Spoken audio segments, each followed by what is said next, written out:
Ranking Member DeLauro, you're recognized. Thank you so much. Thank you, Chairwoman Fox, Ranking Member McGovern, members of the committee. I really appreciate the opportunity to testify today. I'm so glad to be here alongside my fellow appropriator, Chairman Cole, whose partnership I appreciate it. If I can just say, first of all, welcome back. And one point about the shutdown.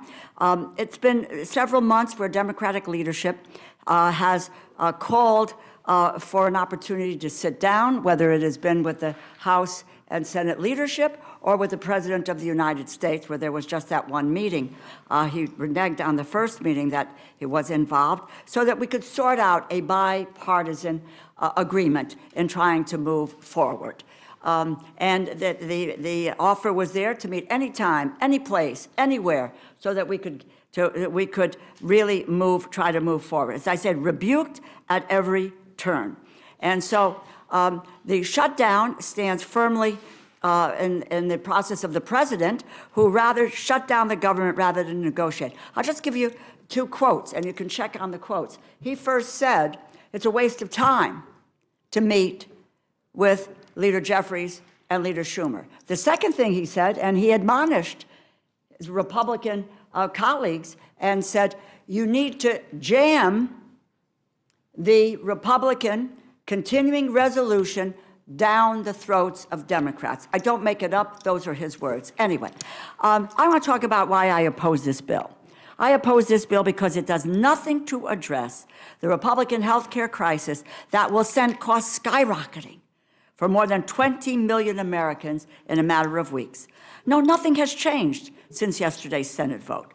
Healthcare costs are still poised to double or even triple for some folks practically overnight, worsening the cost of living crisis manufactured by President Trump.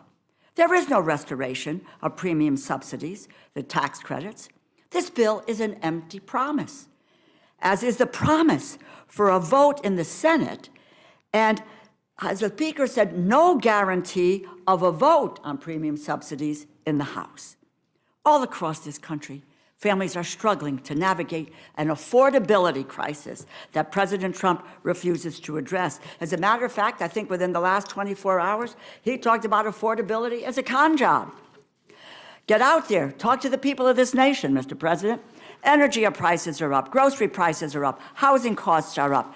Everything is more expensive, and now on top of that, the Republicans plan to squeeze families even harder. The report today came out that talked about families in the U.S. living paycheck to paycheck.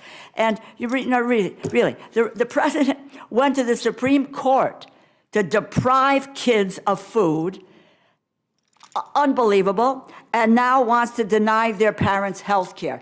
This is a point, I've heard it twice already this evening here, that whether or not the government was open or shut, there was $6 billion in a contingency fund passed by Democrats and Republicans for food stamps to be used in the event of occasion like this. It was the administration, President Trump refused to let those monies flow to the people who need it the most. It was not a question of whether or not the government was open or not, and let's stop aligning the two of those efforts.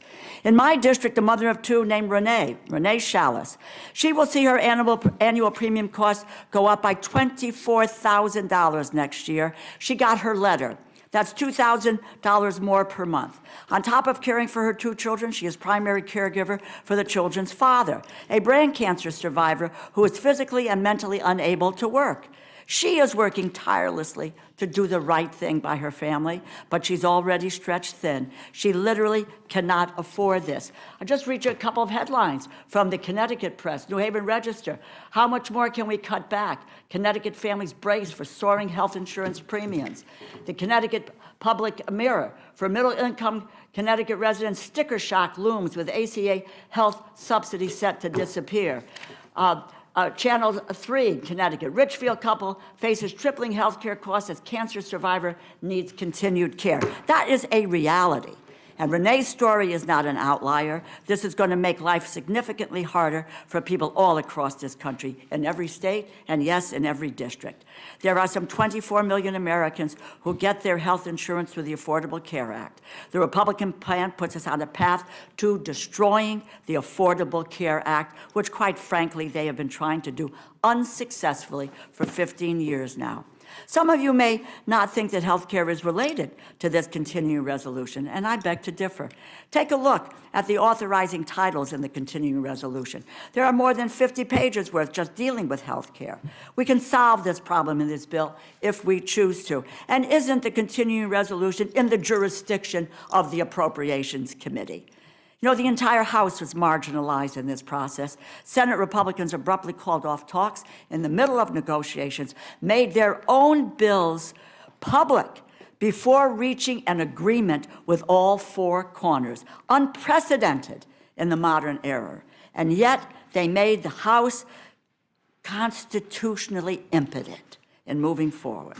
In one of the most egregious examples of something the House was not even aware of before the bills became public, the chair of the Senate Appropriations Committee secretly added language in the legislative branch bill from the Senate Majority Leader without the consent of the chair or ranking members of the subcommittee or the full committee. That allows Republican senators to sue the government for their involvement in the January 6th insurrection. And regardless of anyone's opinion on what happened on January 6th, it should be unacceptable to every member of the House that the Senate can secretly add language to a bill without even notifying us. The result, legislative branch bill that includes a provision to give senators who may have participated in the insurrection as much as $1 million payout each, while they excluded a provision to hang a plaque honoring the police officers who put their lives on the line to defend our democracy from that same insurrection. The Military Construction Division excludes $51.7 billion, which was in the House bill, for advanced funding for the Toxic Exposure Fund for 2027. This is a fund that helps victims, I'll wrap up, and victims of burn pits and Agent Orange get the care they deserve. In our markup in the summer, and the Chair Cole will remember this, Ranking Member Wasserman Schultz, Chair Carter negotiated a compromise to include this funding. The Senate took it out before abandoning negotiations altogether. Simply wrong. We have provided advanced funding for the medical care for veterans for the last 15 years. It's Veterans Day today, and this bill doesn't even meet the funding level that President Trump and OMB Director Vogt restored. Reason why we're here, I have one last point to make. Chairman Cole and I, is because the power of the purse belongs to the Congress. This package fails to protect that authority. Democrats fought to prevent President Trump and OMB Director from stealing from our communities, withholding funding that was approved by Democrats and Republicans, blocking the issuing of illegal pocket rescissions, preventing President Trump from unilaterally reneging on any appropriations bill. It does nothing, this package, to address these problems. You can't honestly expect Democrats to go along with any bipartisan funding proposal that can be rescinded with a party line vote, not after trust has been broken in this process.